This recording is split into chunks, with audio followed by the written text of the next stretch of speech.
Hello and welcome to From the Margin Lands, episode 17. I'm Arti Kumar Rao. Hi, I'm Prem Panika, and this episode that's coming up is something that we've been working on for some time because it deals with an issue that is perennial, it's important, uh, and the reason for the delay is we've been thinking about it for a long time, Marti, but getting the guest that we want, given that she was doing so much and there were so many demands on her time, has taken some time. But to the episode itself, every single monsoon season, the Himalayas reminds us, often brutally, that they are not just a scenic backdrop to our lives. They are living ecosystems. They are fragile mountains that are constantly being shaped and reshaped by the forces of nature and by our own ambition. Roads collapse, rivers change course, towns sink. And yet, year after year, we keep building more tunnels, more dams, more highways, all of this in the name of development, of progress. Yeah, and our guest today is someone I've been wanting to meet forever. Manshi Asher has spent over 2 decades asking hard questions about what that word, development, really means in the mountains, especially.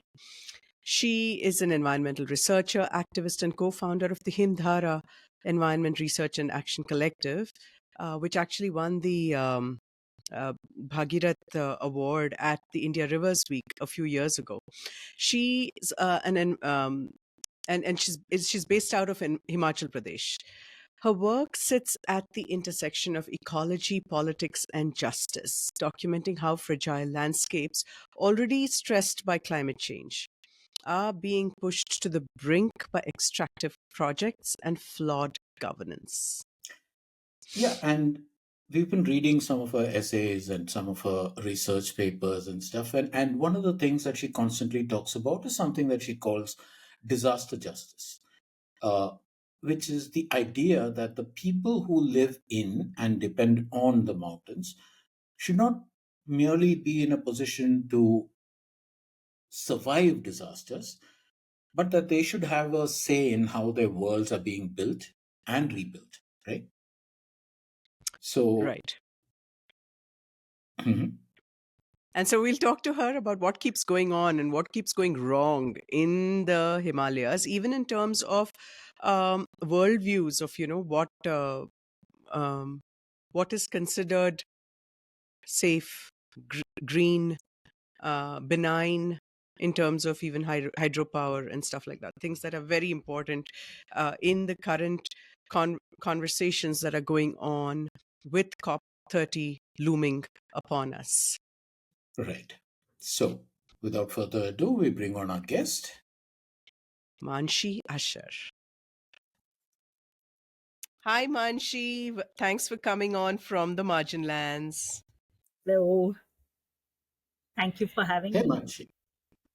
Hi, Prem. It's a pleasure, actually. And yeah, it's also apropos because we've been talking about this for quite some time, needing to get you on because it is an important subject. And so, without wasting any of your time, and I know you're doing this in the middle of much, Manshi, the reason why we wanted to invite you on the show is that look, each monsoon season, the sub-Himalayan region seems to make headlines for all the wrong reasons. It'll be floods, it'll be landscapes, it'll be collapsing roads, it'll be houses that are washed away, land subsidence, all of those things, right? And behind those headlines, there lie decades of decisions that we have taken about how we, within quotes, develop the mountains. So you've worked extensively in this region. We wanted to first sort of lay the background by asking you what drew you to this work first and to this intersection of environmental justice and mountain livelihoods. Yeah, yeah. Before I kind of get into, I think this is a good place to start because I'll have to begin this talking about mountains and what is currently going on here. Um, in the context of my own relationship with the mountains, and then I'll kind of uh, I think lay out some uh, important learnings and reflections that Hmm. came in from this journey, and what what my opinion is on, or what my observations are on some of the present ongoing crises. So I had just completed my master's degree, and Hmm. I joined an organization called Foundation for Ecological Security. And at the time, I was basically looking for getting a sense of what the rural landscape looks like, because I myself had an urban background, and Hmm. I was very keen on working on environmental issues, like many middle class uh, Indians and across the world kids are. And, the organization itself was going through a transition at the time. It was called the National Tree Growers Cooperatives then. Later, Hmm. it became Foundation for Ecological Security. And the idea behind the the organization, which was set up by the National Dairy Development Board, which was instrumental in also setting up the Anand Milk Union, which is known as Amul, right? And the idea behind was that these tree growers cooperatives would carry out restoration work and plantation work to support livestock rearing and animal husbandry, which in turn would support milk production and the milk union. But there were many issues that the TGCs were going through, and the impact that they had on the landscape, which because the as the name itself indicates, these were very target oriented plantations, leading to a lot of socio ecological disruptions, which were just coming to light at the time. And the NTGCF leadership had just changed, and they were looking to bring in people from the social science background, who are Hmm. generally considered as I mean, you find very few people from social sciences in the environmental field. It's either naturalists or ecologists, and at that time in NTGCF it was mostly people from the management background. And they wanted to look at the question of commons not just as an ecological question, but also, and not as an economic question, but also a socio political and governance question. And that means the question of who owned resources, how were resources distributed, how was land use occurring, and why were these resources critical for certain communities, etc. So there were many of us from the social science background who were recruited to this organization, and who, kind of brought in some new kind of energy and insights. Were expected to bring in that. And I was in Rajasthan. I was in a project in Rajasthan to start with. And we were in this village immersion visit, and we were staying in the house of a sarpanch who was of the upper caste. And this was one of the successful tree growers cooperatives, and the sarpanch was really excited to show us the work they had done, where they had really transformed this plot of grass and a pasture into a woodlot, into a tree, kind of forested patch. And while we were being shown this, we were told of all the benefits it's yielded for the village, etc. But we were not allowed to wander in the village. And then there were two of us, so we slightly kind of sauntered into the Dalit Basti in that village one day. And we were faced with absolute rage when we told them who we were, that we came from this organization of tree growers. And they were angry because they had to sell all their small Yes. livestock, goats and sheep, for and this decision to create this enclosure was taken, of course, without asking them or taking them on board. And the grass was auctioned and they were never really able to afford it, so they had to sell off all their animals, and they lost their only source of livelihood because they were landless. And that is where this journey began. Like, to cut the long story short, the this whole thing of we started realizing that nearly 70% of all the tree growers cooperatives we visited had the same problem of exclusion. And of course there were ecological questions of, why are trees better than grasses, which trees, etc. But we were looking also at the we were bringing in the social dynamics and the inequities that were kind of reproduced as a result of this initiative. And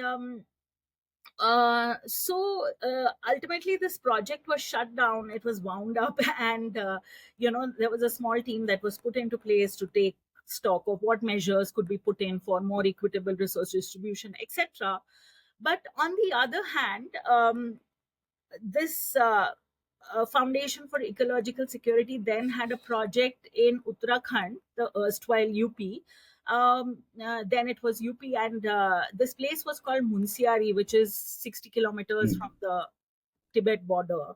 And it's at the borderlands. It's almost 2,200 meters altitude, and yeah, there we heard that there were these one panchayat. We were told that these were old institutions, village forest councils, which were not imposed externally, but the team there was working to strengthen these existing institutions, which were essentially more democratic, more inclusive, and doing very interesting work. And so we, like, there were a couple of us, but I was very excited to go to the mountains. One, for this reason, because I was interested in understanding how people manage, how communities govern their own resources, forests. But also because I had never been to the mountains before. I had no idea, except that these are hill stations, as the Kachi family or all tourists keep talking about them as hill stations, right? The mountains. And yeah, so in the monsoon of 1909 was the first time I visited Munsiari, and I think that I went with a certain degree of course, excitement, but also smugness. And you know, you're telling your friends about, oh, you're going to live in this very remote area, and everyone is swooning over it. You're also escaping the pressure to get married from your Kachi family. So uh, that is also exciting. They're not going to be able to reach me because everyone says that the phone doesn't work half the time. There's no power half the time. So there were all these stories, and I was very happy to go there. But I had no clue that my life was about to kind of turn upside down. And one of the first thing that kind of hit me when and something that I learned over time is that I think that living in that region, which is basically, it's called the Johar Valley. So there's a Holy River, which is it's a tributary of the larger Kali River, and then Mahakali, and then that goes into the to the Ganga. It's part of the Ganga River basin. And yeah I was talking about how uh, more than human entities, whether it's whatever you call it, wildlife, forests, nature, rivers, were like kind of seamlessly connected with human life and existence, and each influenced the other. But this relationship, which one kind of tended to romanticize as harmonious, it was it was there was harmony in it, but it was also ugly, it was harsh, it was hard, it was tiring, it was frustrating, precarious, not always predictable. And so the first thing that I learned when I went there is about embracing uncertainty. I think that is what mountains teach you.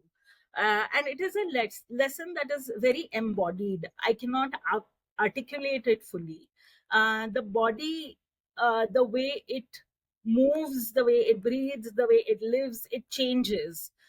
And for an urban person who has had a fairly cushioned life, it was a bit of a shock, to say the least. And from the leeches to the endless rain to the treacherous treks to villages, on an average, like to get to a village, we would have to walk 9 kilometers.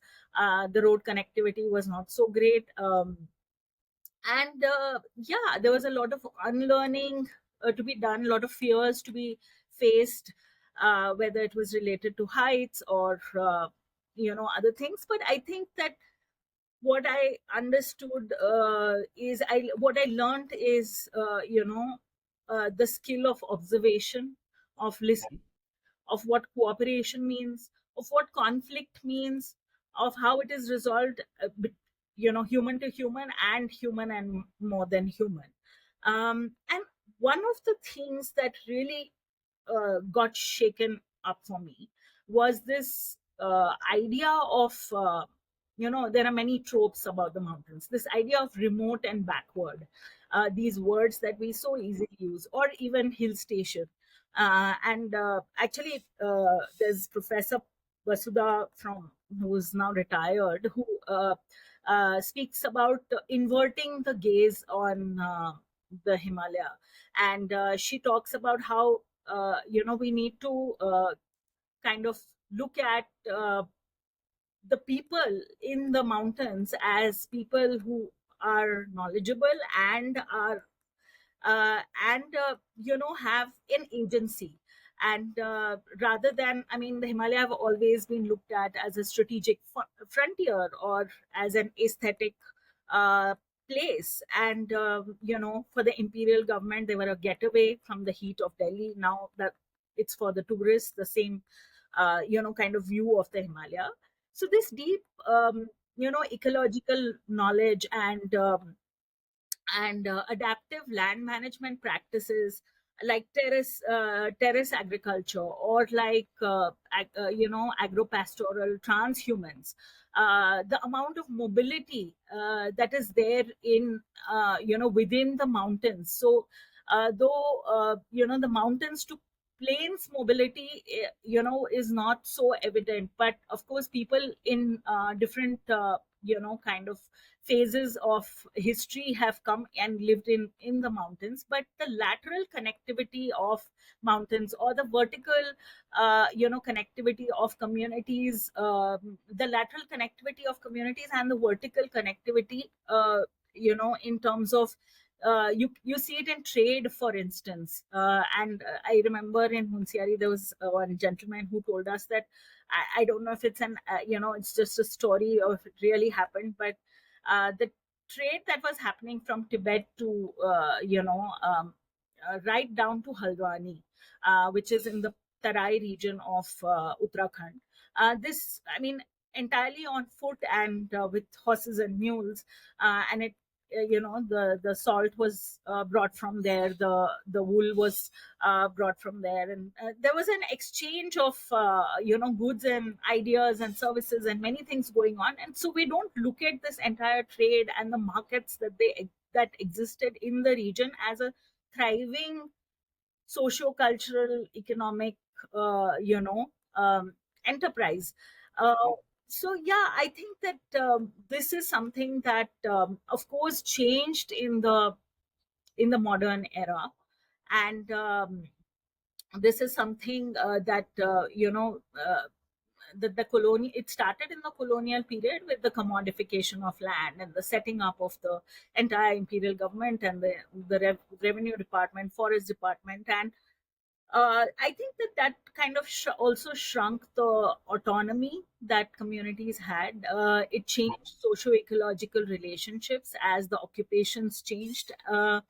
Yes, newer opportunities opened up, but also newer vulnerabilities were pretty evident in this period in the 90s, especially, I mean, at this moment, this is the early 2000s, there's a lot of unraveling taking place in Unsiari, where we were in Uttarakhand.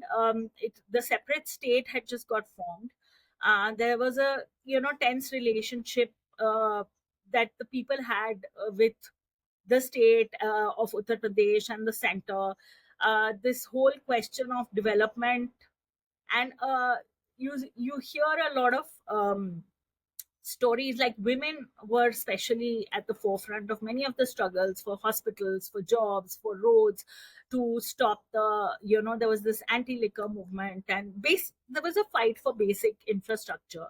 But the conversation around development always had this thing of pahadi and maidani, which is the plains people and the mountain people, and that the mountains are a place of loot where resources were being extracted from, for the development of a few which were at the core, who were at the core, and they were peoples of the plains. And at that time, very interestingly, the one panchayat rules. So I talked about the one panchayats earlier, which were village forest councils, which were more autonomous, not under the forest department. The rules had started changing in 2001. The first new set of rules were introduced, which gave the forest department leeway into the institution and powers to be co-account holders, etc., etc. So there was a lot of and there was a lot of resistance to this taking away of, to this loss of autonomy. But I think that this divide and the question of, or the tussle around resources, has been very central to the mountain region, of being exploited and extracted from. And at that time, there was a lot of reference to the Himachal model, because Himachal was seen as a region which got statehood earlier, and it had done well in preserving its ecological wealth. It had apple orchards, and there was lesser migration from the state, out migration. It had better roads, infrastructure, is what the conversation was. And there was this dream that, if Uttarakhand became a separate state, it would become like Himachal. It would follow the Himachal model, and everything would be more kind of harmonious. And that is something that I think uh, interested me also in Himachal Pradesh. That's how I kind of got wanted to visit the region. And of course, there were a few years in the middle when I was working in the central eastern belt of the country on documenting issues of displacement and mining, impacts of mining, etc.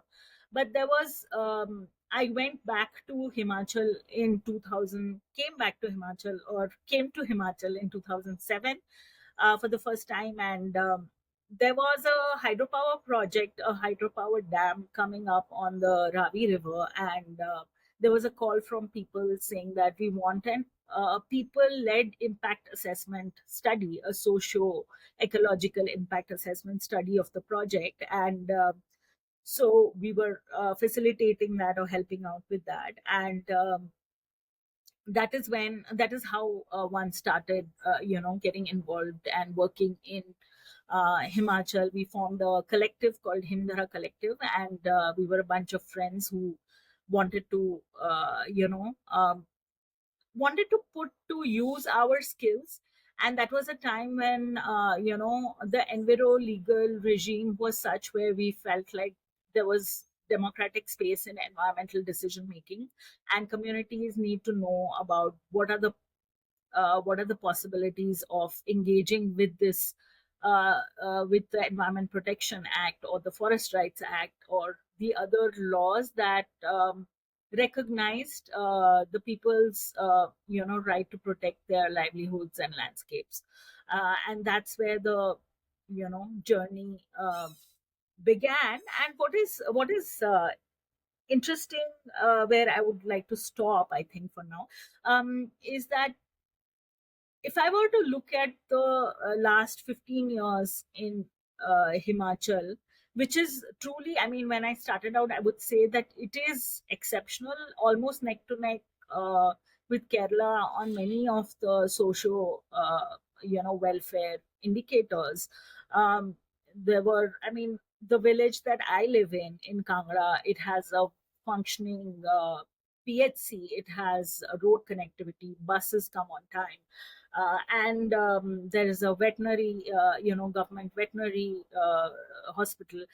And if I go to any village which is far out, like in, let's say, Kinnor, I would probably find more or less the situation is the same.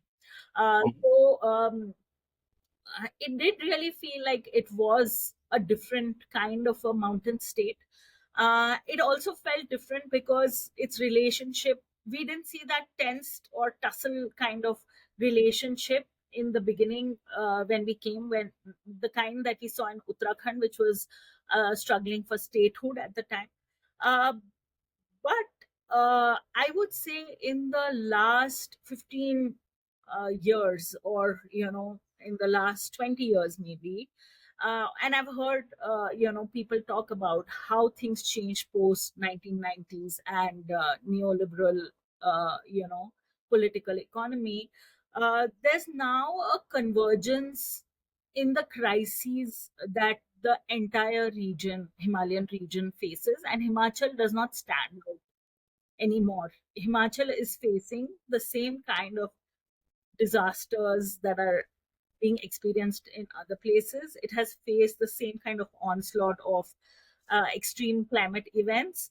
It is facing the same kind of, like I said earlier, the neoliberal onslaught. So you have, large scale commercial tourism.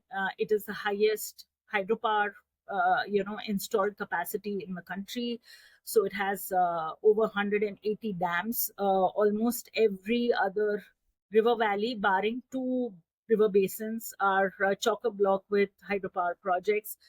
And yeah, so the situation is not very different from other states now. Thanks for that detailed response, Manshi, because you managed to answer about three, four questions that I was planning to ask as follow ups.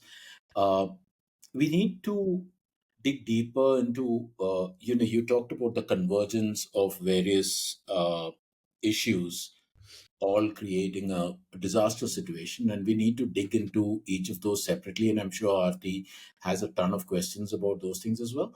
But before we go there, one broad question.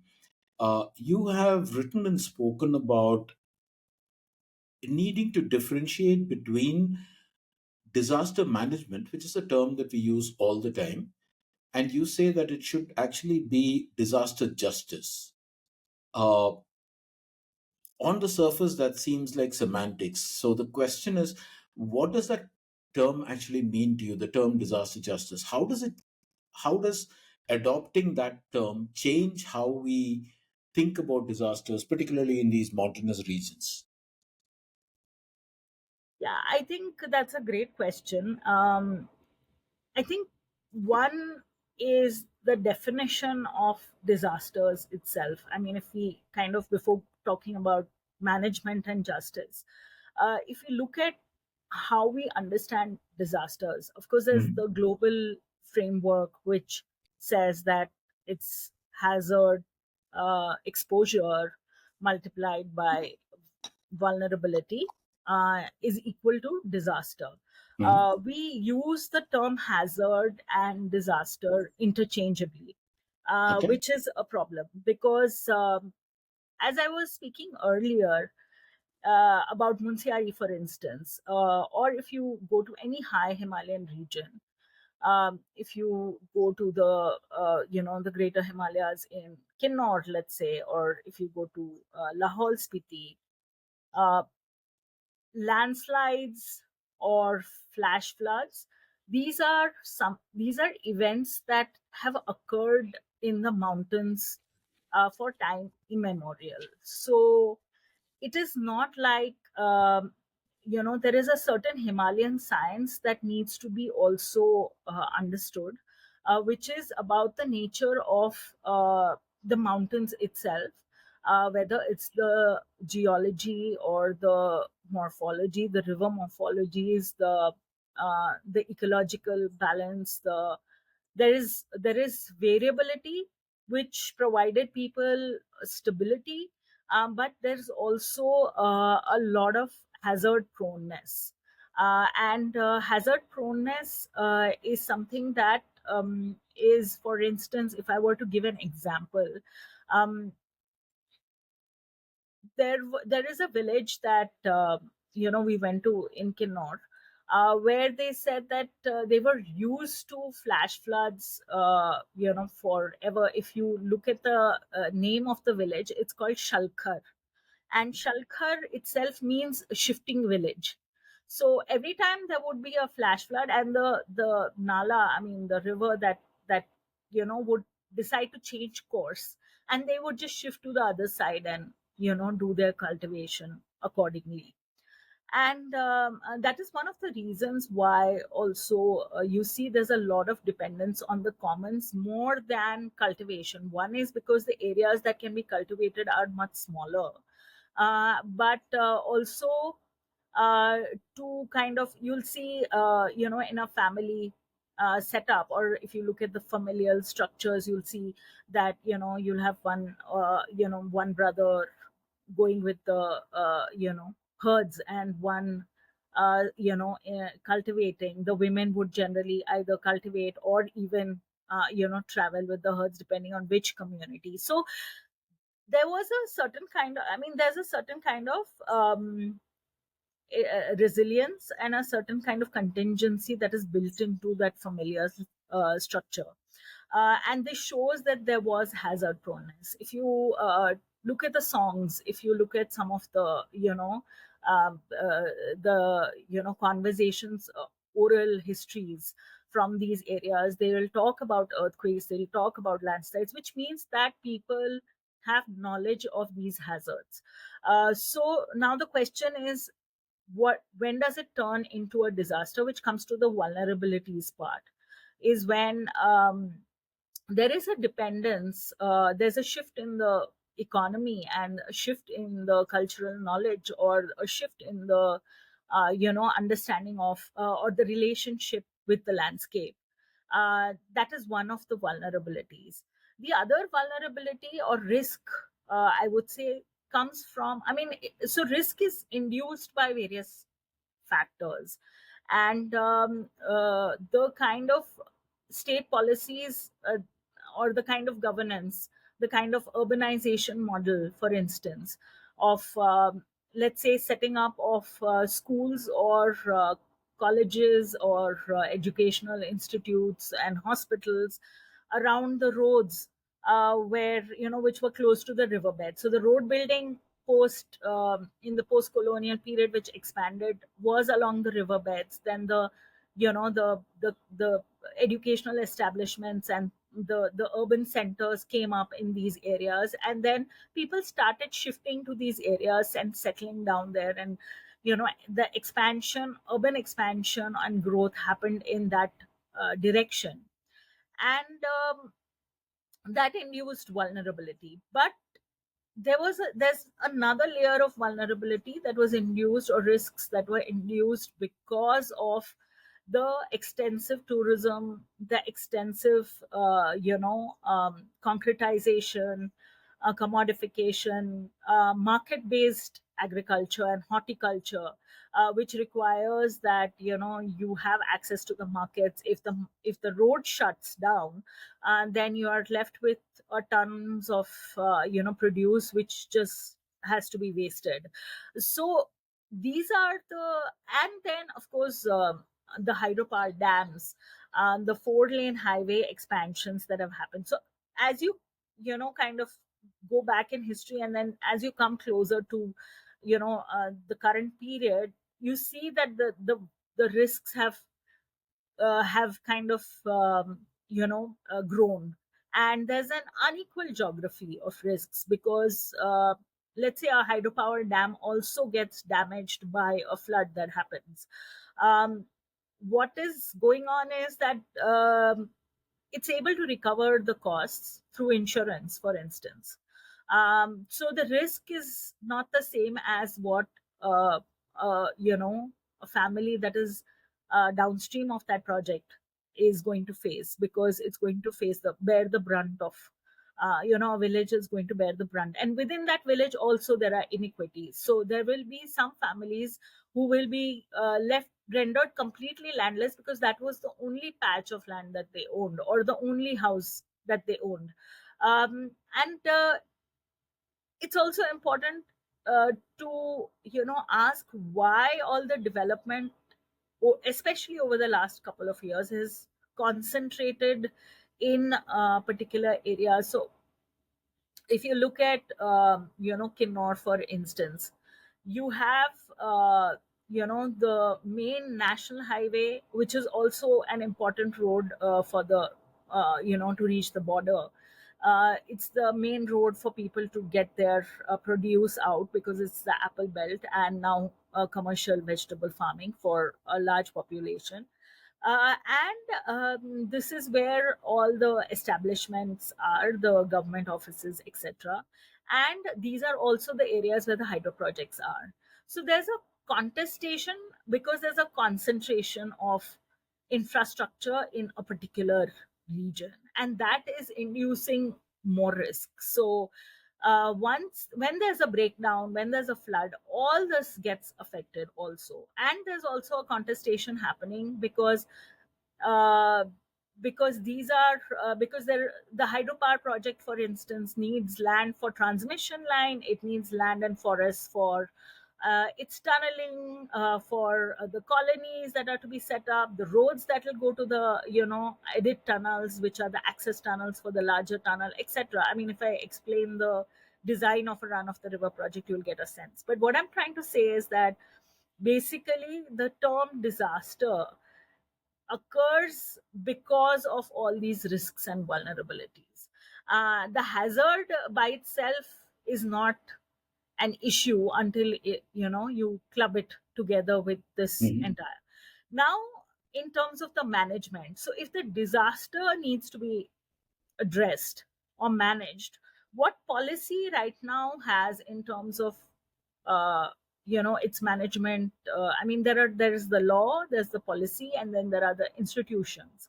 So the law itself, the National Disaster Management Act 2005, talks about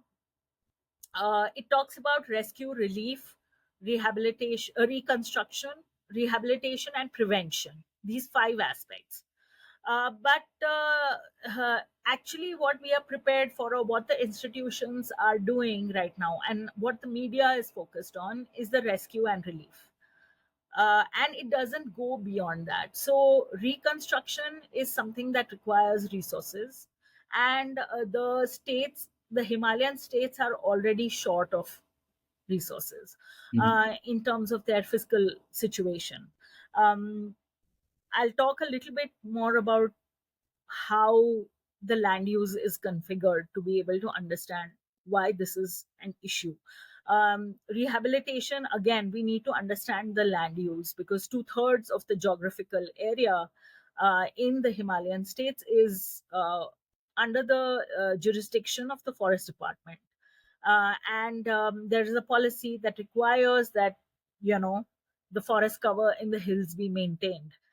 So there's a lot of pressure to maintain the forest, to protect, and there's pressure to extract as well. And there is a double pressure.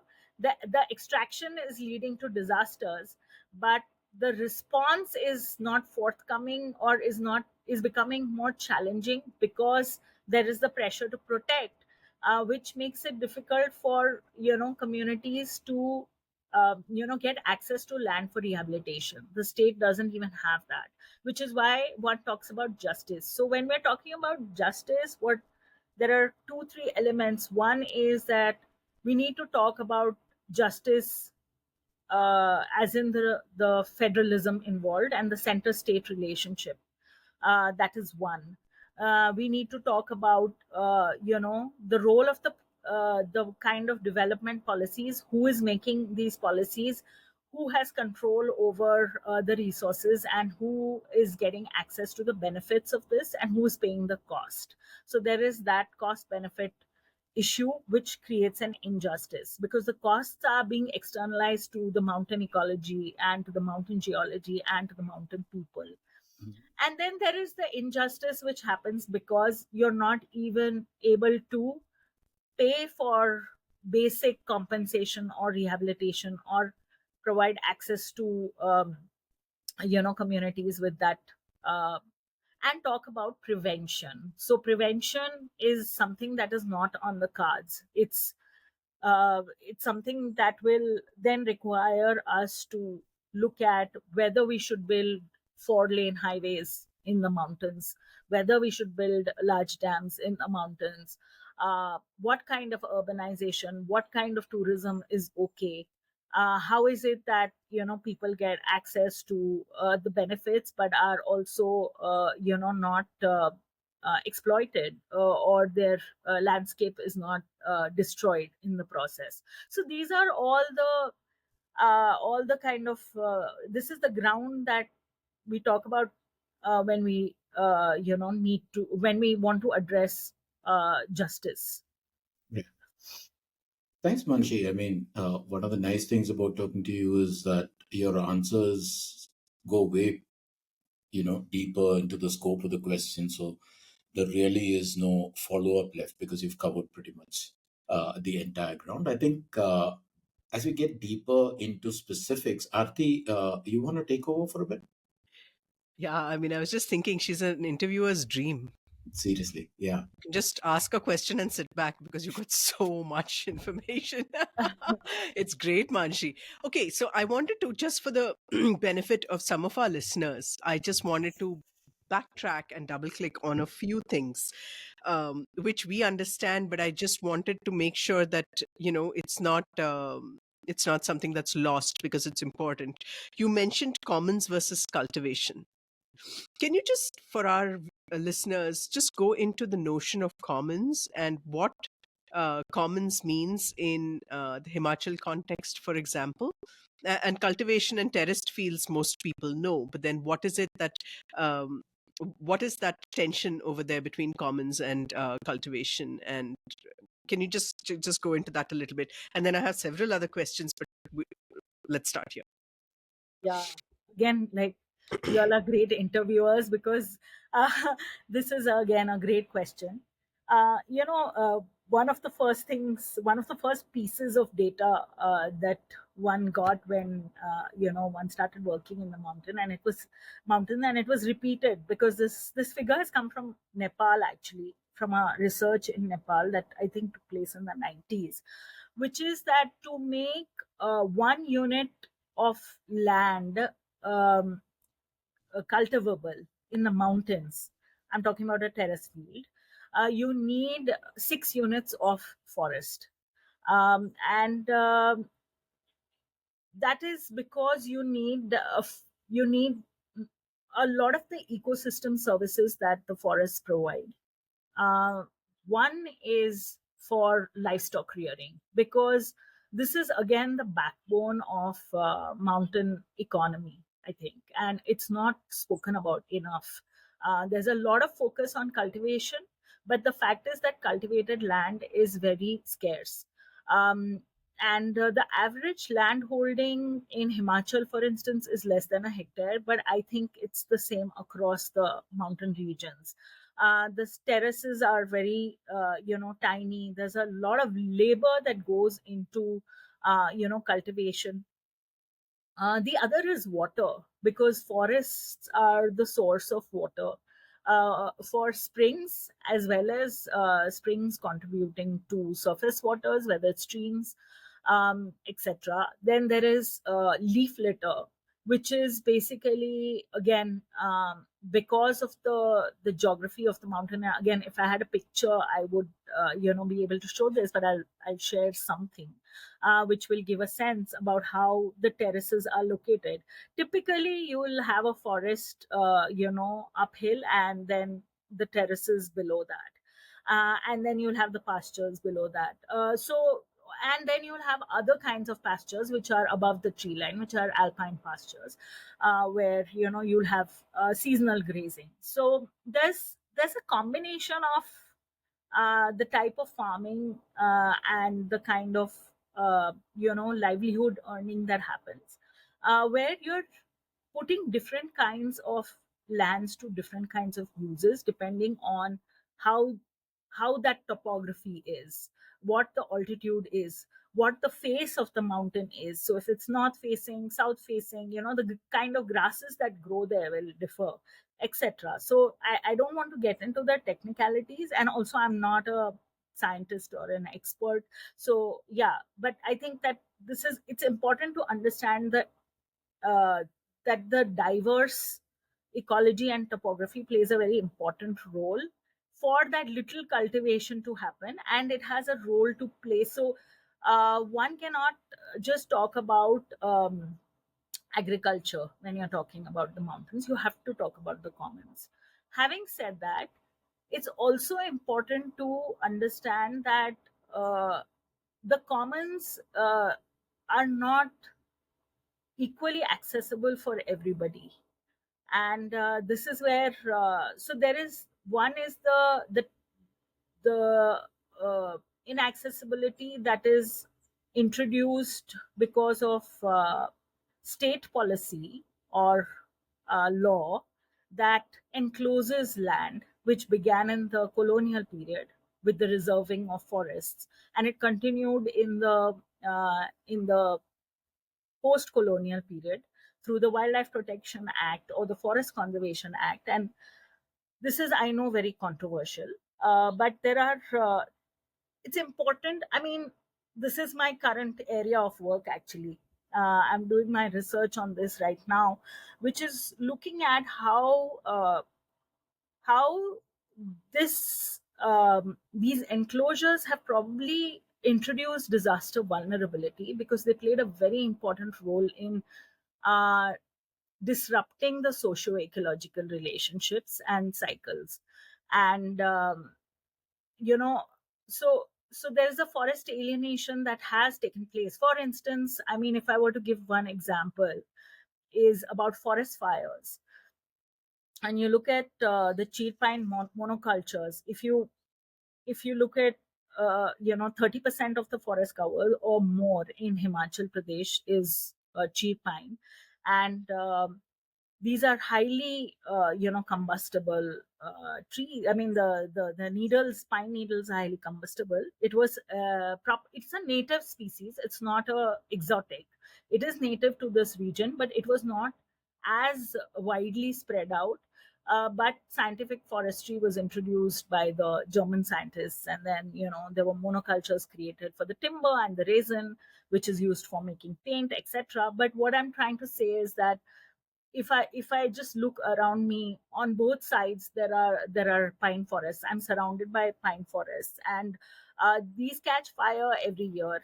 And there is this language of blame that is used, that it's the people who light these fires, but uh, these lands were pasture lands where these plantations were created. And the resin, I mean, the needles, pine needles, block the growth of the grasses, and the only way to be able to even walk in the paths of these forests is to remove those needles. And if you don't remove them, they keep piling up, and then anyway, they would be highly combustible. And now with the with climate change and poorer moisture regimes, it's becoming even more difficult to manage the pine needles. So we are in a situation where you will have fire. This year we didn't have fires, but you have forest fires, and everyone is talking about climate change and forest fires, but nobody is talking about this colonial history or the residue that is there, which has led to this situation, which has caused a fodder crisis. And there are so many layers if you go into it, that then the solutions don't seem so easy. And techno managerial fixes, which we call as disaster management, will be like the forest guards coming running to to burn out the fire, etc. It's not going to work, because the scale of the problem has really spread, very it's large. So we need to really stop thinking in that box, is what I feel. And the first step would be to understand the problem itself. The other thing that I thanks for explaining the connection between commons and cultivation. That's really interesting. Um, I don't know if this is the right time to delve into hydropower, but maybe it is. I would love for you to. You did mention it briefly. Can you explain run of the river projects, how it differs from a reservoir dam, and what is the true footprint of a run of the river project? And I know you said you have a graphic, and we will put that up as well for our viewers. But if you could just explain, it's something that even just recently at a Diwali party, I met someone who said, run of the river is considered more benign. And that isn't the same as the whole reservoir kind of uh, hydropower project. But is it really benign? Where does run of the river fit in? Is it green? Is it zero emissions? Is it all of that? And really, what is the footprint end to end? Including the transmission lines and so on. So, where does it bottom out? Yeah, for those who have a carbon fetish is what I love to kind of, the phrase I love to use. I think yes, the emissions are like, if you compare it to a a coal fired plant, it will probably be lower.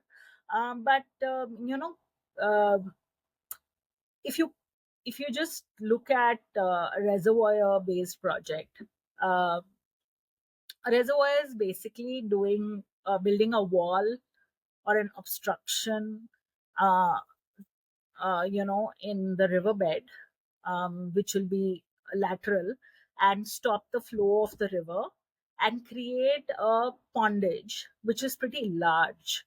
And that will The submergence area in that would be much larger, because the height of the wall will be quite high.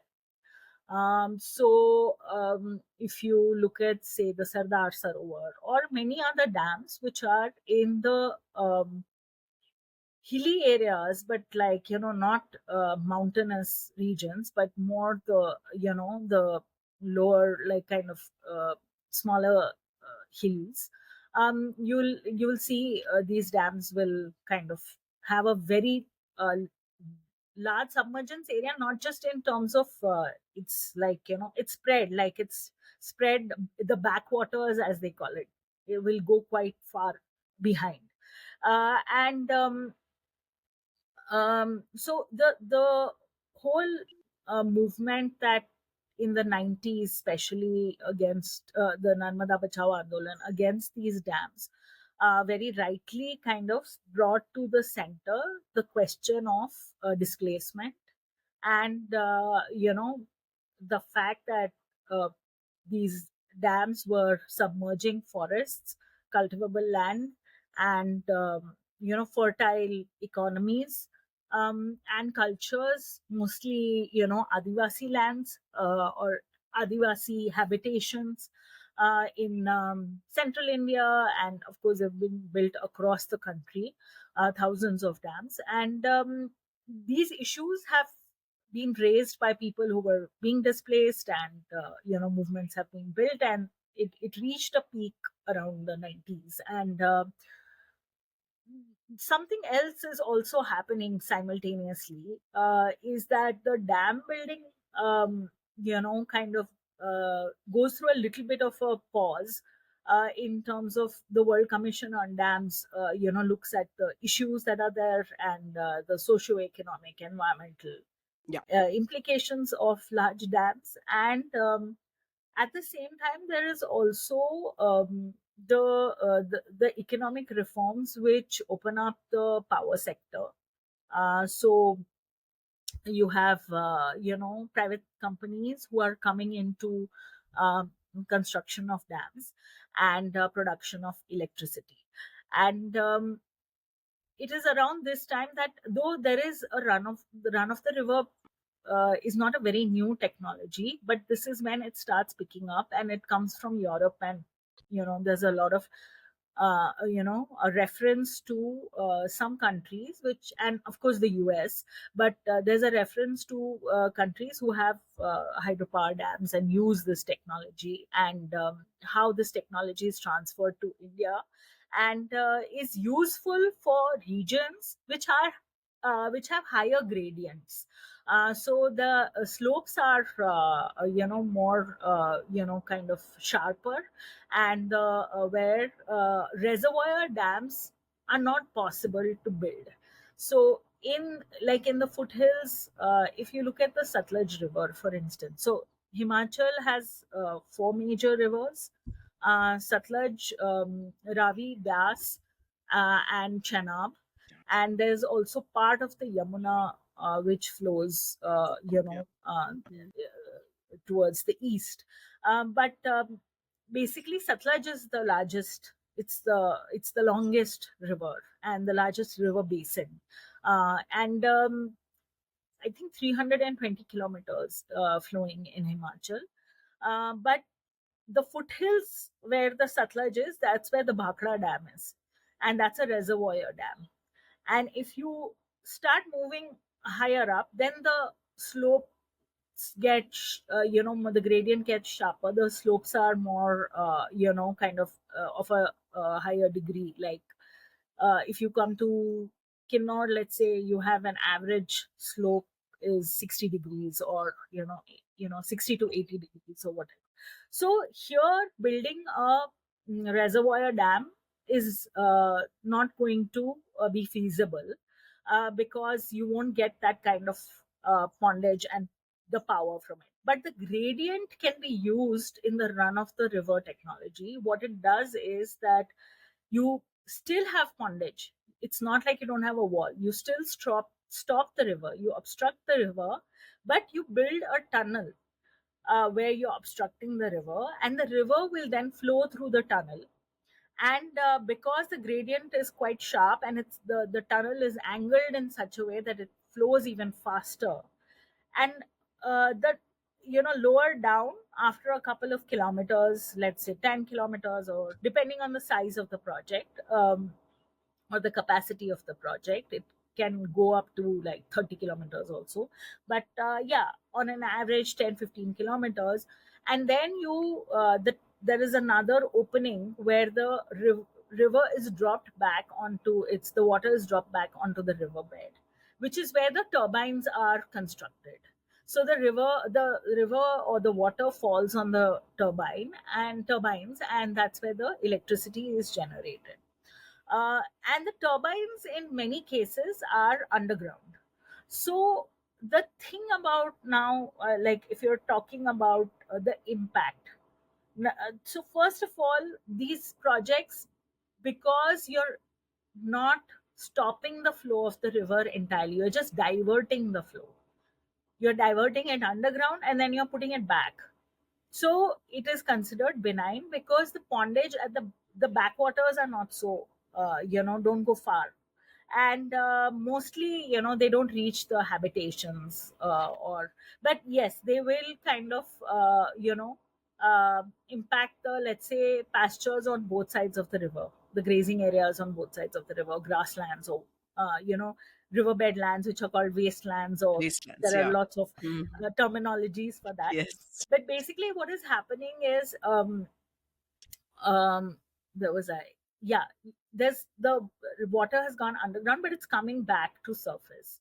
And what the other argument about why the river is not really dead is because you let certain environmental flows, they're called e-flows, let a certain part of the river flow, which could be 10% or 15%, or a section of the, some places it's 25%, depending on what kind of a norm has been set by the environment ministry for that project.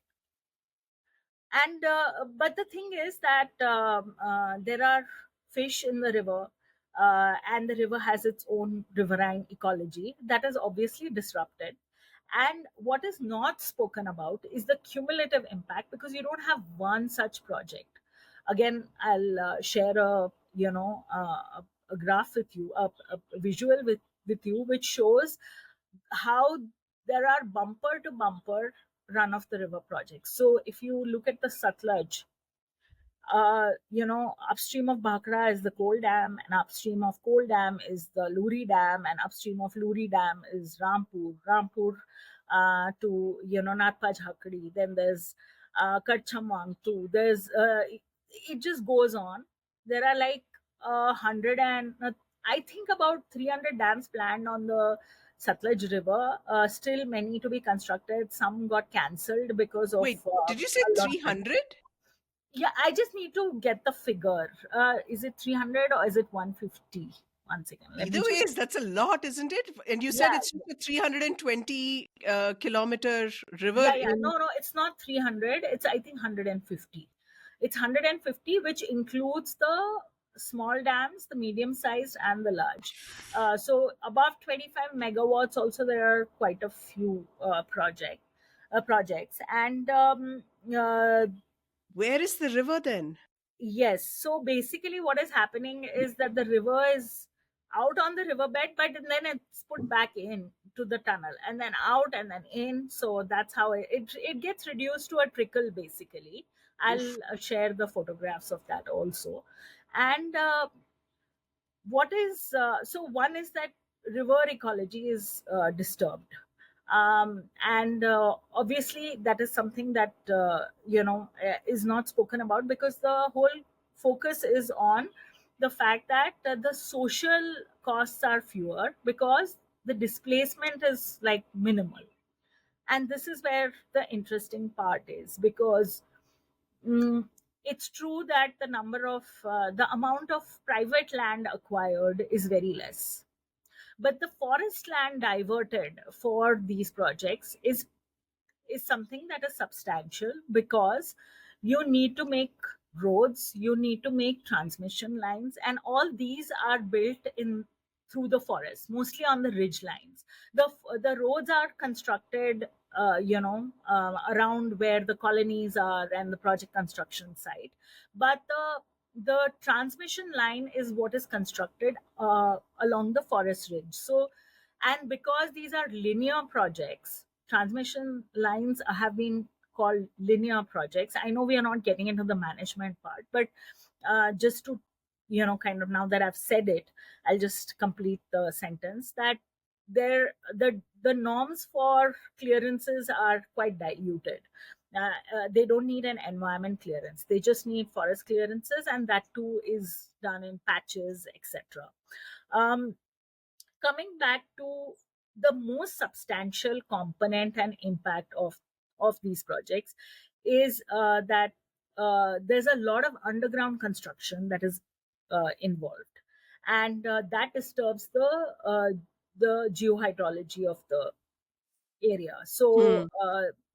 landslides become common.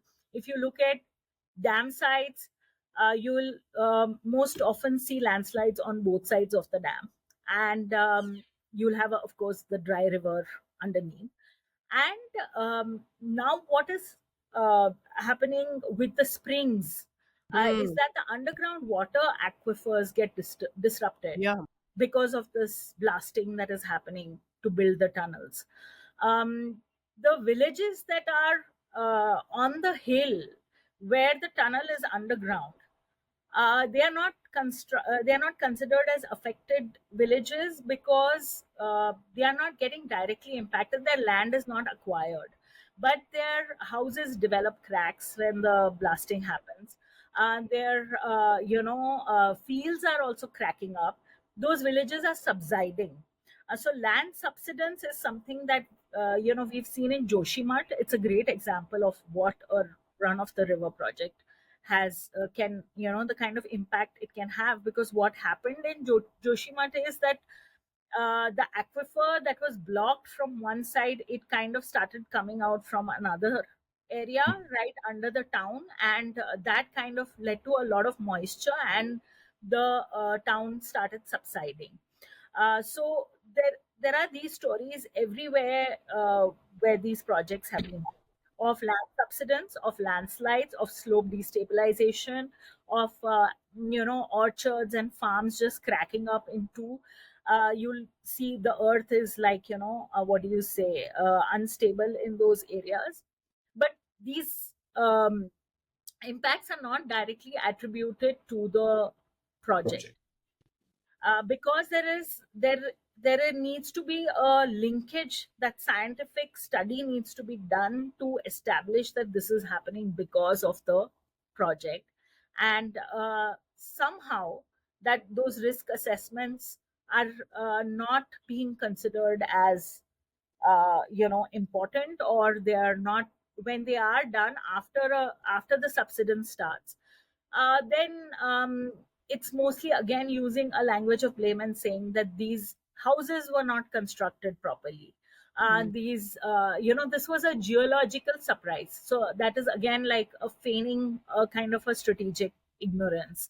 And yeah So there are these kind of issues, the whole the knowledge hierarchy that is there as far as science is concerned, and everything, like one old man once said that everything is happening underground, so we don't know what is going on underground, and we are not able to hold them accountable. How do we know what is going on what is going on in the tunnel?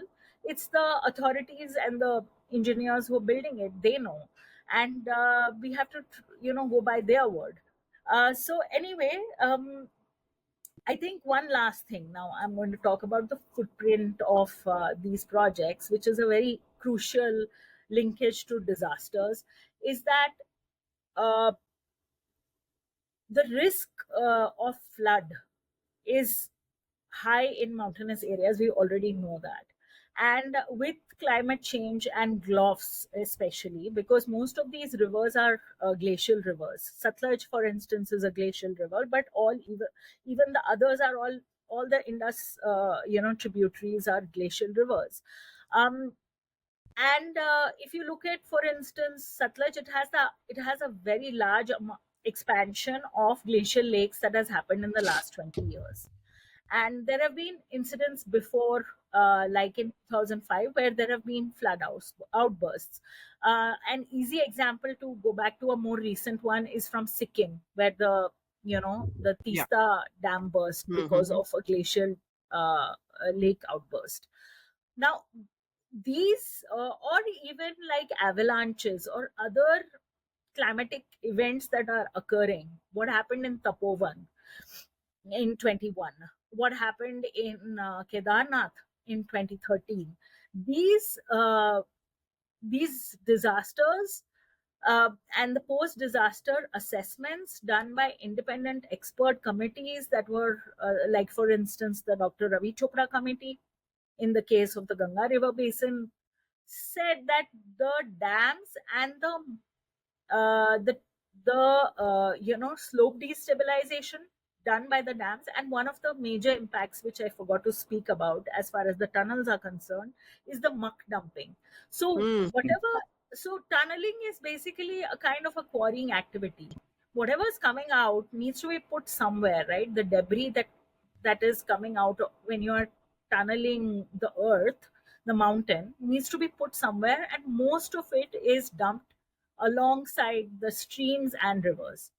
And when the monsoons arrive, what what is essentially happening, whether it's a glof, whether it's morainous debris that is coming from the higher altitudes, or whether it's muck dumped along the slopes, which is muck from construction, because any kind of construction you do in the mountains, you will generate debris and muck. All this is put on the riversides because there's no other place it can be put. And then this just gets wiped into the river. What it does is it increases the sediment load of the river, and that in turn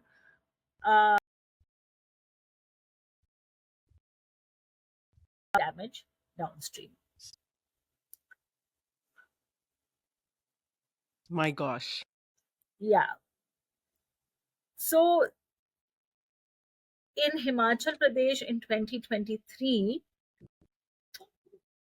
22 dams were issued notices for not following dam safety laws, which is um, not releasing the flood waters on time, despite having information that the flood waters, uh, that it's going to it's going to rain heavily and there is likelihood of a flood. And again, this is something that Sander has done excellent work on it. Their website has a lot of good data on what are the dam safety norms that are being violated and why it is being done, because it's an institutional collapse also, because the institutions that are responsible are not providing early warning. But that's only one. There is also the question of holding the waters, uh, because uh, if you let go of the waters and if it is not going to flood, then it's basically a resource, right? Your power generation is going to get impacted. So it's to kind of not lose those profits. The water is held, till the last minute, and then when it's too much to handle, it is the gates are opened, and that is when it causes more damage. Mansi, common man question I wanted to ask, which is, in recent times, every time there is a flood or a similar event in the, sub-Himalayan region, the acronym GLOF makes it to the headlines. And the other day, a relative of mine who was looking at one of these news stories actually asked me, what is a GLOF? So I had to explain, but I think that relative is not probably the only person who sort of doesn't quite get what it is.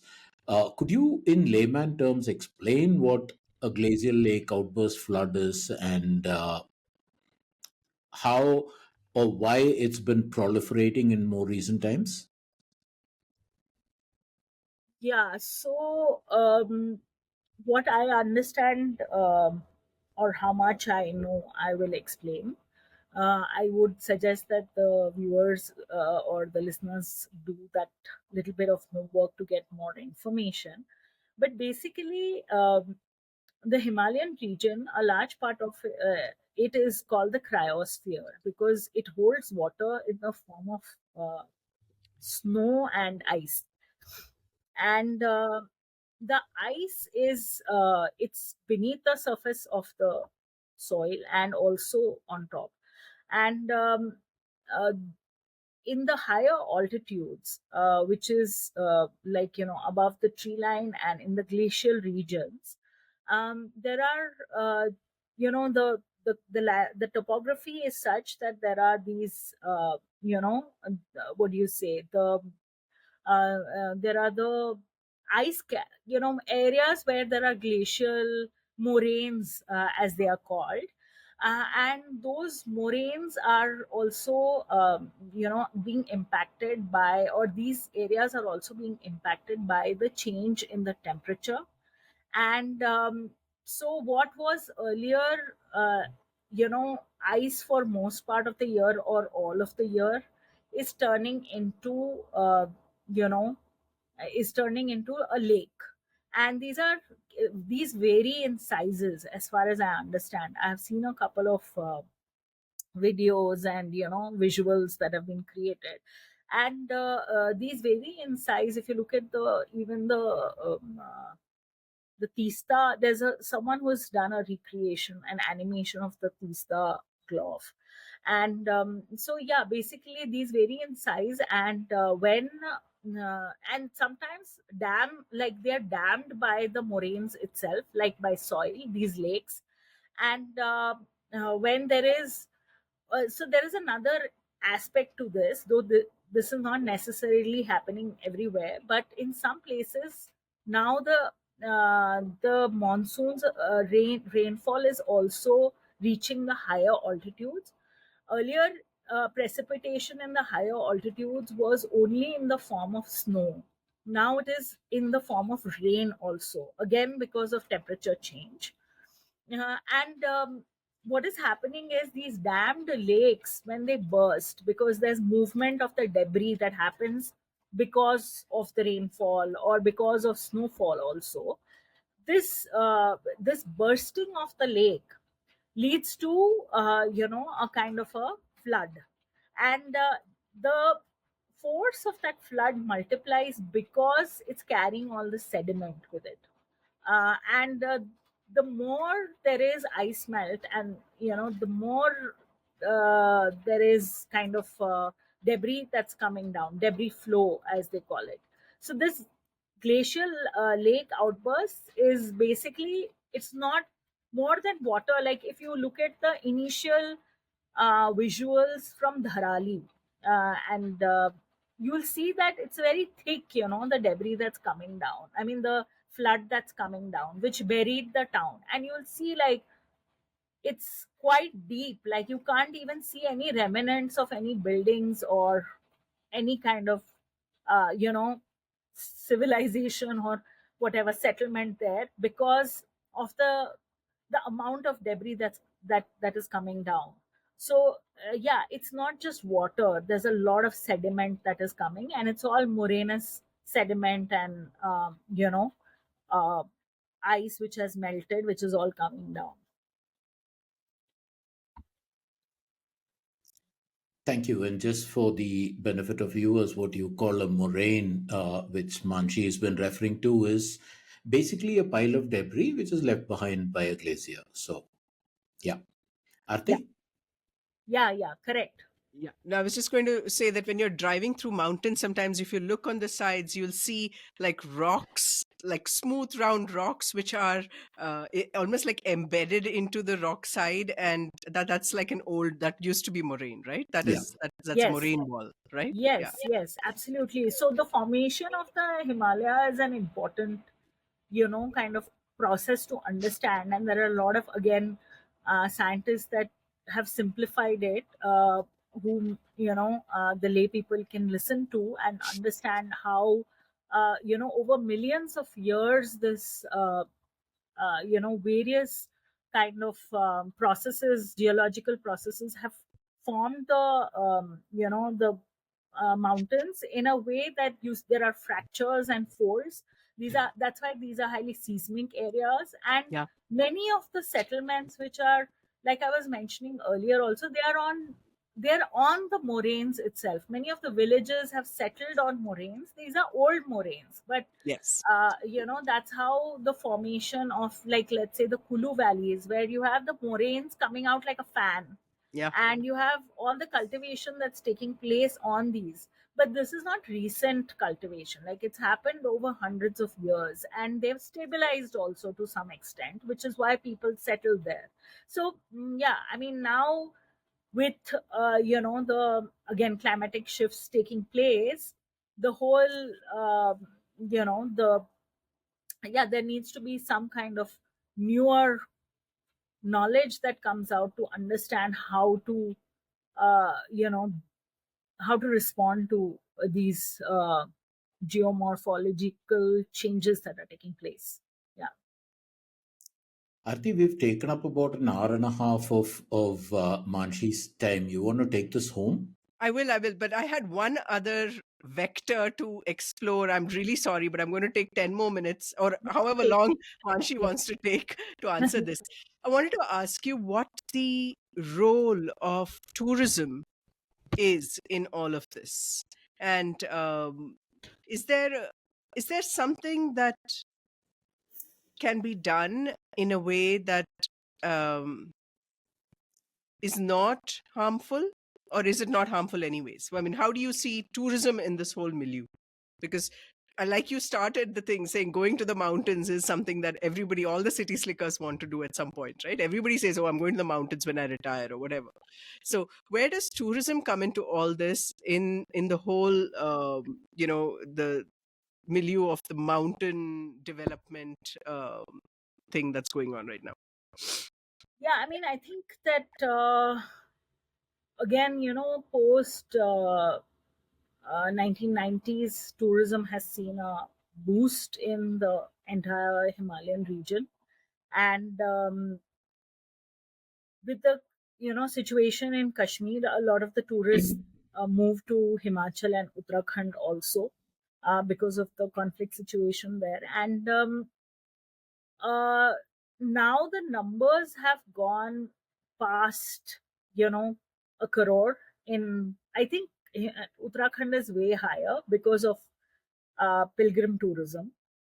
And the you know the I think that there is a need to look at tourism critically, because of what all it entails in terms of the the construction that is going on. And at the same time, this needs to be a process where uh, the youth and the local communities have to be involved, because there is an entanglement in terms of the livelihoods, the local livelihoods, as other options shrink, and employment opportunities are not available. A lot of young people are turning to tourism in many areas.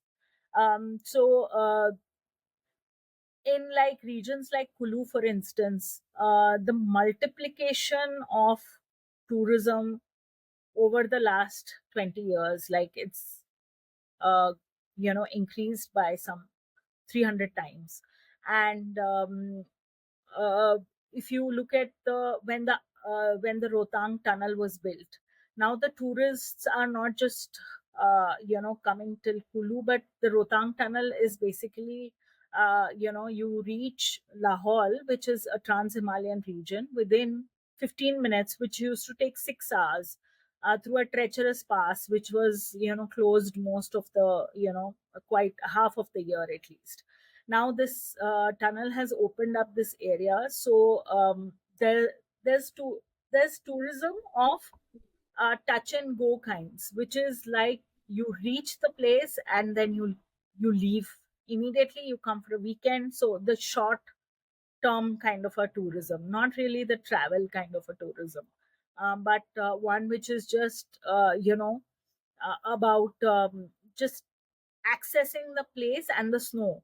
And there's a lot of things that happen along with that, a lot of activities that are that disrupt the local ecology especially, and these need to be looked into.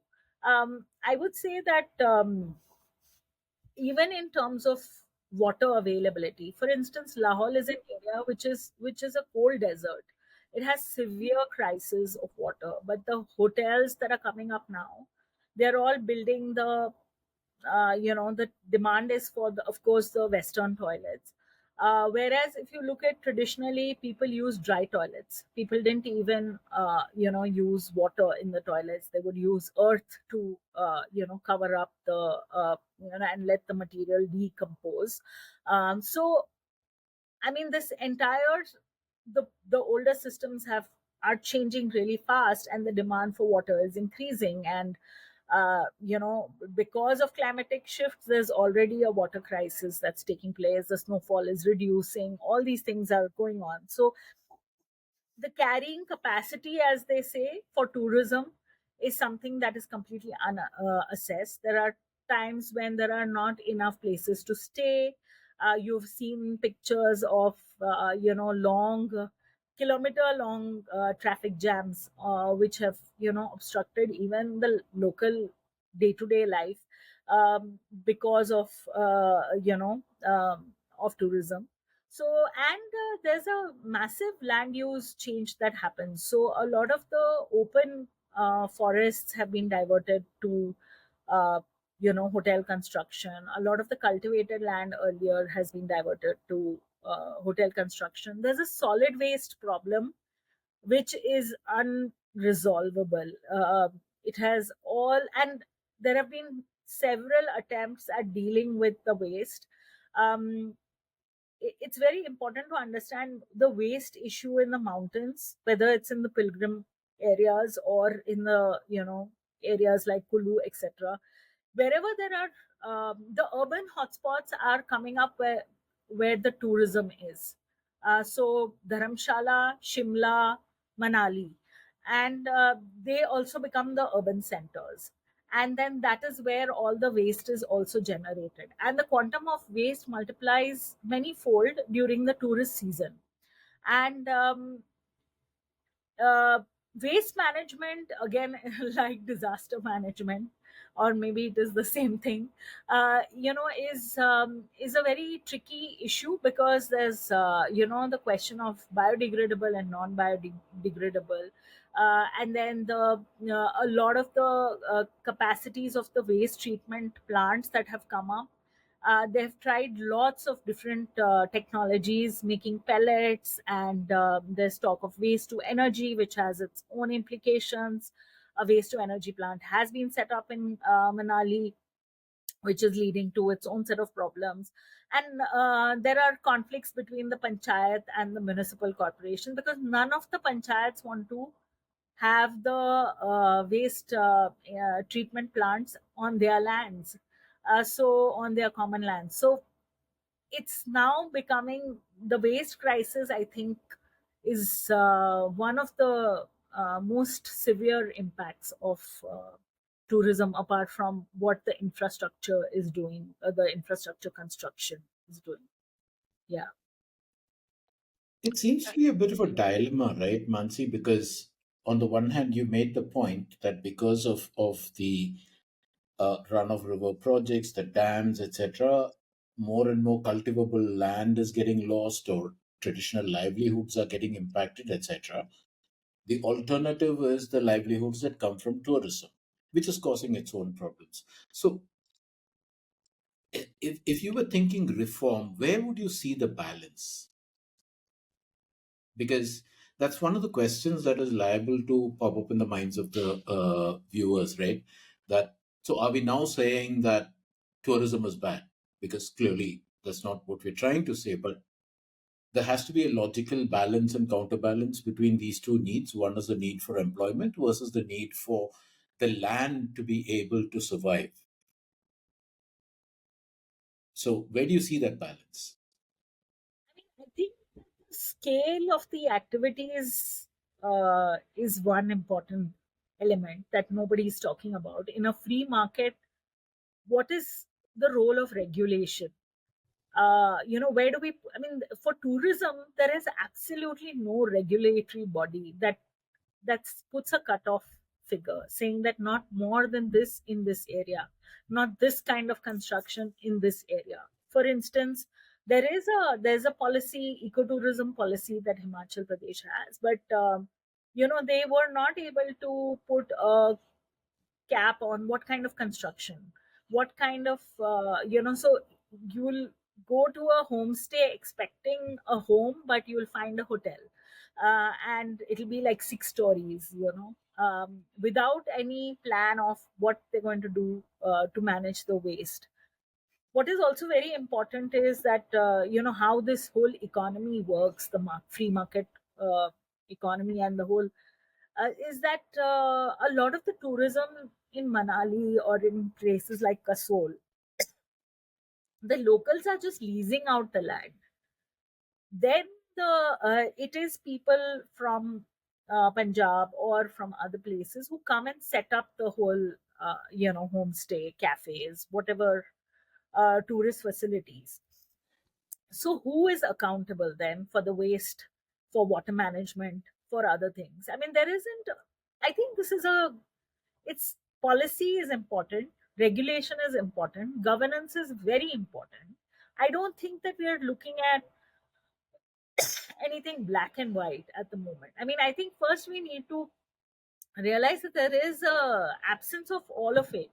There is no policy regulation, there's no policy planning, not enough policy planning, and it's just going with the flow of the market and what the market is demanding. If the market is for tourists who want a swimming pool, there will be swimming pools coming up.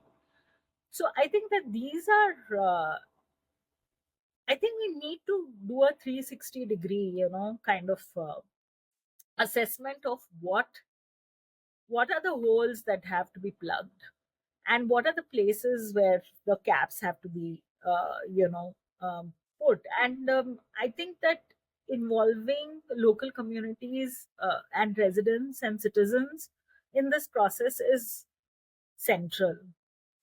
And then certain things are not going to be viable, like for instance, the expansion of the road network, or now, like, you have the Kulu Valley through which a railway line is going to go, and then the transmission line for the solar project that is going to be built in Ladakh, it is proposed, um, is going to go through the Kulu Valley. So there's already a lot happening in this one Byas Valley, right? It's got more things planned. So we're still apparently not learning from the disasters that have happened. It's very unfortunate, and I'm very sorry to kind of give a very bleak picture, but the fact is that we are at this place, and until there's a systemic shift in mindset, in policy, in governance, I don't see that we'll be able to anywhere in the near future be able to save ourselves from the very the devastation. So you just made the point. You said you don't want to sound very bleak, but that is the reality. Which leads to the question, Manshi. Amid so much of recurring losses and frustrations, how do you stay so hopeful and grounded?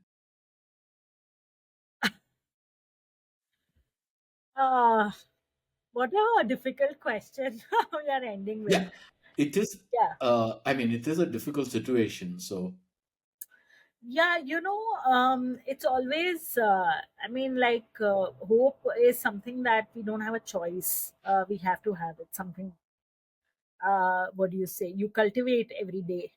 And you see how people who are losing their homes, like if you travel to these areas where people have seen the impacts, and you see the responses, and there is a lot of cynicism, there's a lot of dependence from there's a lot of expectation, there's a lot of waiting that something is going to happen, the government will do something, we'll be kind of it'll be better tomorrow. I mean, there is this expectation that people live with, but there is also a lot of and especially about disasters, this is something that I've heard from uh, scholars as well as from people on the ground, from a wide variety of people, is that they have the potential to change things around. uh, there's a lot of collective response that you see, like people building bridges, like people, and like it's not like it's the first time, people have worked together before also. But when an event happens that has put everyone in a crisis, then there is also a working together that happens, there's some dialogue that happens in the in the middle of the disaster. We heard of incidences where people stopped a ropeway which was getting constructed, and said that no, we are not going to let this go on. Or we like we saw a lot of youth coming out on social media and speaking about uh, what is going on in their areas, reporting from their areas, literally where the media couldn't reach, or the media doesn't care to reach. But the number of platforms that were talking about the disaster this time, it was quite and asking questions really, and asking speaking truth to power. I think that these are things that one hangs on to, that there is probably like yeah. And then I think people also look at things in a very longer kind of, in the longer time span, where societies have gone through various kinds of shifts and changes. And there was this one woman who lost her entire field, cabbage field, and she said that, oh, my father-in-law says the river took its place. And so there is this also a way of, again, coming back to where I started from, there are these incidences and these moments where you feel like you don't have a choice but to be hopeful. And I think I think it is a collective responsibility, not just that of the people of the mountains, but a collective responsibility that we start, you know, looking at um, these spaces as not something far away or not something to consume, but to, kind of try to understand, even as travelers, because like you were asking about tourism, I feel that, traveling in the mountains is something that has happened for centuries, and it will, like, travel movement will happen, and I think that there's a need to figure out how do we make it more conscious, how do we make it more responsible, how do we kind of have those engagements where there's an exchange of ideas. I think that that's where the hope lies, in the exchange of ideas. Have an uncanny way of answering the question that is going to be asked next. My next question was, what would be the call to action that you would like to leave our audience with? And you already answered that. But really fascinating conversation, Manshi. Thank you so much for all that you do. And thank you for your time in speaking to us. Thank you for having me. And I don't think that, I think that we all get hopeless, and I don't think that I'm in a place right now where I'm actually reflecting on many of the questions, like what even Prem asked or you asked, like what is it that we can do in terms of ideas? How does one consolidate, what one has done over the years, and see what can be done differently in terms of creating something new, or you know because I think that, yeah, it requires a lot of dialogue. So Yeah, dialogue is the way. yeah, yeah, yeah. And thank you for having me in this dialogue. No, totally Okay, our pleasure. we said goodbye, but it suddenly occurred to me while you were just saying farewell. You said something that was intriguing. You talked about travelers and their impact and stuff like that. So, as a sign off, for those of us listeners who, and you also made the point that going to the mountains is a thing, like going back to nature is a thing. So, for those listeners who live far from the mountains and who see mountains as a destination, what is it you wish that they understood about these landscapes and the people? And we will let you go after this. I think that slowing down and letting go and embracing uncertainty, I think these three things, which are connected with each other, and which I also started my whole conversation with, which is my learning, is that it's it's good to kind of travel in the mountains, but with a consciousness where one is conscious of the self first. uh, I think that that is something that we are not, we've been alienated from ourselves, actually, in this current times of hyper consumerism and just entitlement. And there's a particular, especially a class of people, which is, and I won't say generation, I think it's more class and privilege. I think this is where I would really put my finger and say that I think we need to question our privilege. I think that that is the first thing. And the mountains are a great place, they really are humbling. But if we relate to them that way, otherwise, you touch the snow and go back, and somebody will pay the price for it, somebody else will pay the price for it. And somebody who's rescuing you, or somebody who's uh, taking you uh, out of a situation, because you shouldn't have been there at that time, in this rush, whatever, for whatever reason.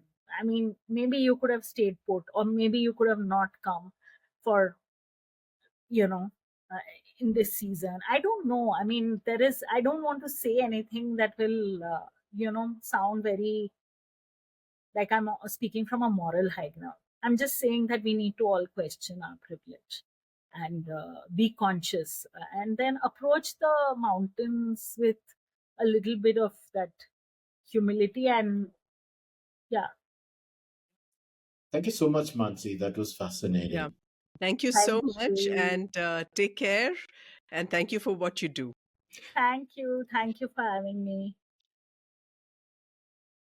So that was Manshi Asher, and there was so much food for thought. Indeed. Yeah. It's, I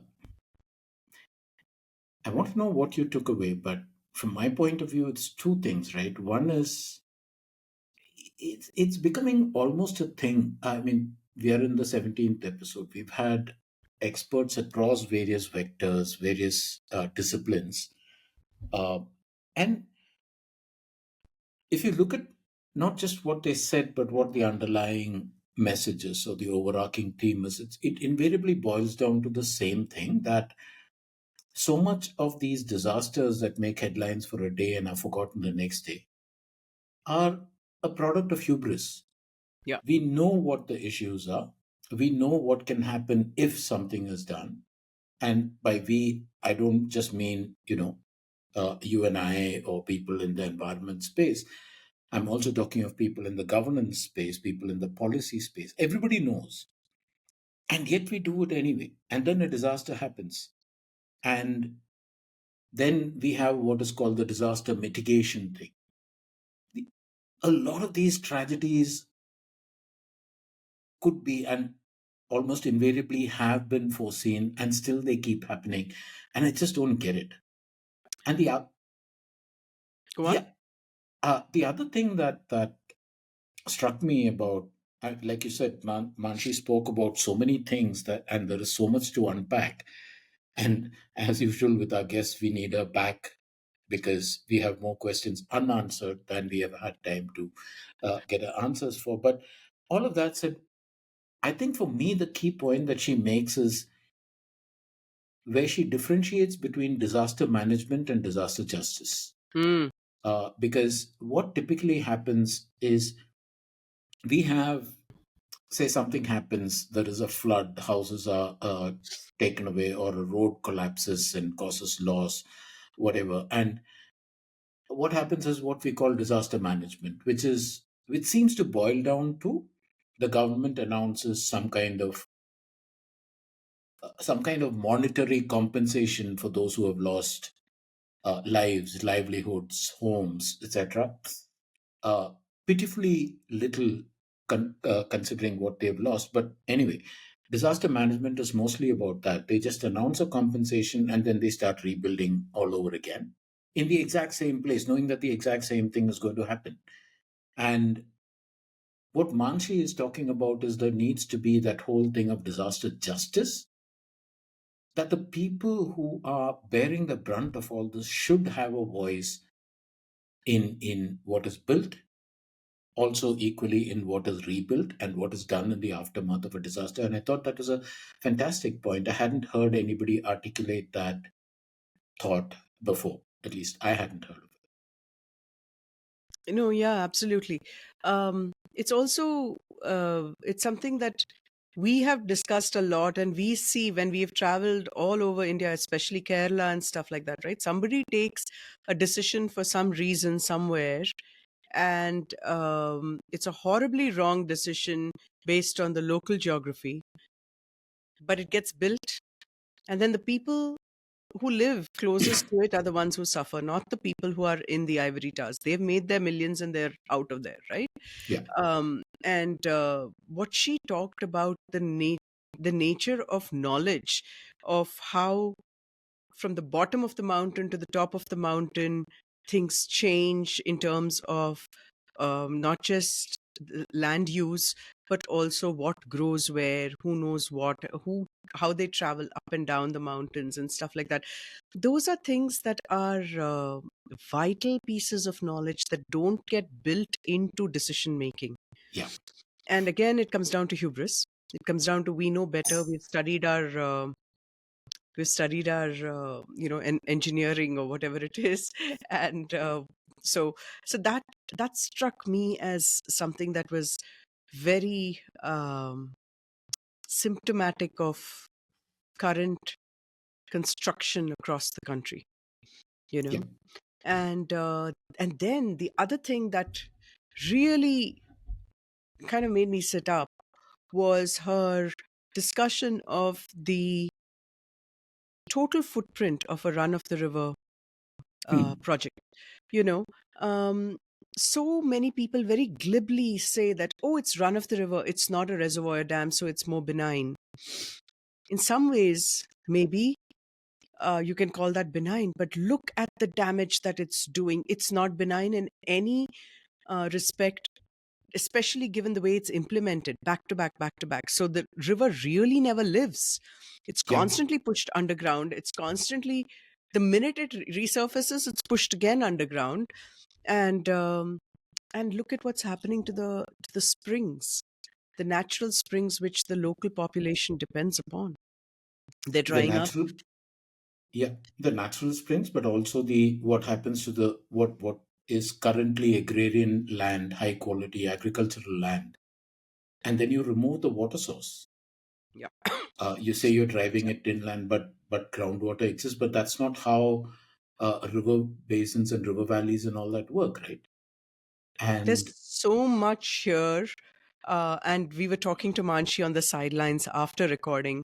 And very clearly, even she said that we need to not just bring her back, but bring back a panel almost of scientists, of maybe even somebody from the government to try and understand how many times we're going to keep making these mistakes, and how often are the people who have negligible footprint, in terms of carbon, hmm, having to pay the price for our emissions. The lifestyles of the city slickers or the wealthy. Um, it's something that even Sonam Wangchuk brings up often. He's like, yeah, yes, we find solutions. Yes, we find a way to live with climate change, with um, retreating glaciers in his state, in his whatever union territory. But it's not okay for them having to pay the price every single time for our excesses, right? true. And it's something that we need to, I think, at some point, you know Prem, we should think about convening a panel, Hmm. maybe even in person, Yeah, and recording it as a podcast where some of these hard questions, inconvenient questions, are asked of those in power. true. In fact, that is a great idea of Mansi's, and it sort of resonates with something that we've been talking about, right? When we said earlier that once we once this podcast finds its footing and finds or begins to find its audience, which mercifully it is doing right now, uh, we need to then start expanding on that with some of these things because, for the reasons that you pointed out, while having one guest walk us through a particular topic is extremely useful, getting multiple points of view across the same table or in the same forum, and having them cross pollinate or having them debate, is equally invaluable, and we need to do that and do that soon, I think. Yeah, I think we should do that, especially Right. with a topic like this. It's every year, it's high stakes because of the whole push towards net zero Yeah. emissions, and hydropower being seen as green. It's important. It's an important discussion to have. So yeah, let's definitely do that. I'm hoping that everybody got something out of this episode, which I think for us was really eye opening. And the reason we got Manshi was because she lives there. She Mm. has, while she may not be from the area, she's worked enough in the area for continuously for decades, and she's seen the changes, and she's able to bring a perspective that a casual observer may miss. Correct. So, on that note, we'll wind up this 17th episode of From the Margin Lands, and we'll be back in a fortnight, hopefully with a guest who will take us into the wilds. Yes. Um, I would love for people who are listening to us, not watching us on YouTube, please do maybe give us up to a 5-star rating if you like this episode, or if you like previous episodes of ours. It really helps people find our podcast in the sea of podcasts that's out there. Thank you very much for listening. Please do write into us. marginlands@gmail.com is how you can find us. And of course, you have all the links and the show notes down linked below in the descriptions. Right. Thank And you, if you're and see you in watching 2 this, weeks. yeah, and if you're Yes. watching this podcast, hit the like button, hit the subscribe button. And this is something that Arti asked you to do, so I'll just repeat it this time. Uh, if you think that this is of value, if you think that diving deep into some of the issues that mainstream media has neither the time nor the inclination for has a value, uh, send a link to a podcast to one other person in your circle, just one. Yeah, Uh, especially maybe the uncle who says, dams are good. yeah, There's usually an uncle who says that. right. God knows I've met many. God knows I have many.